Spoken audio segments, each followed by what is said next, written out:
Hanggang nitong October 13, nasa 54 na ang confirmed COVID-19 cases sa Iriga City.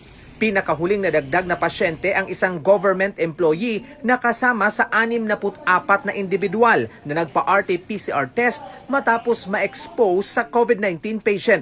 Siya na ang ikatlong kawani ng LGU Iriga na nahawaan ng sakit. Kasama si Mayor Madelio Rovi Alpilor sa mga nagpa-COVID-19 test at nag-self-quarantine.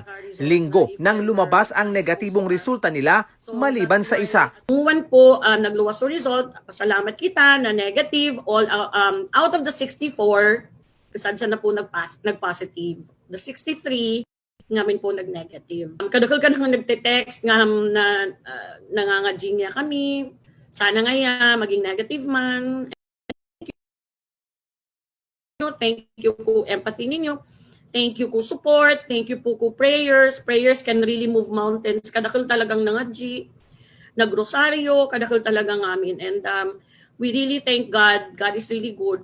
Lalo umanong naunawaan ni Mayor Madel ang pakiramdam ng mga suspected at probable COVID-19 patients, lalo na habang naghihintay ng RT-PCR test results nila.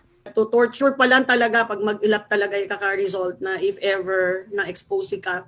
Ito rin umano ang dahilan kaya naghanap ng paraan ng LGU para mapabilis ang pagtitest sa mga Irigenyong nagkaroon ng exposure sa mga pasyente ng COVID-19. At tunganing mga nag-positive sa rapid test sa to isolation, maski medyo magastos na magpa-swab, nagigibog itang paraan na mapadalita ang result. Actually, kaya a protocol sa di Camarines Sur, usually a peso ang nagkakandakan ang swab testing. However, dapat you have to coordinate with them dahil ini-schedule lang yan. So halimbawa, diri man everyday nagsaswab. So kinig-coordinate ka, minsan 2 times a week lang nagsaswab, minsan agkusa na allocated na kinpira para sa Iriga, minsan sa isa na semana allocation mga 20. Amusa na yan, mga 20, 30, depende sa contact tracing. Pero that's 2 times a week. Minsan nga ni once a week. So, kaya nag-iiban talaga ang result. Malaking tulong umano ang pagsang-ayon ng sangguniang panglungsod na mag-partner ang LGU sa pribadong RT-PCR laboratory. Nagsasagawa na ng contact tracing sa mga nakasalamuhan ng ikatlong LGU employee na nagpositibo sa coronavirus. Ayon sa alkalde, nasa 50 tao ang posibleng isailalim sa RT-PCR test at sa Biyernes malalaman ang mga resulta. Pero nilinaw nito na walang lockdown sa Iriga City Hall.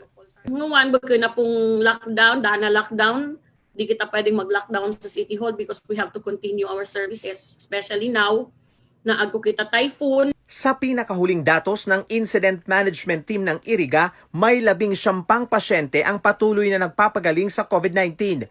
3 ang namatay, habang 32 ang recoveries.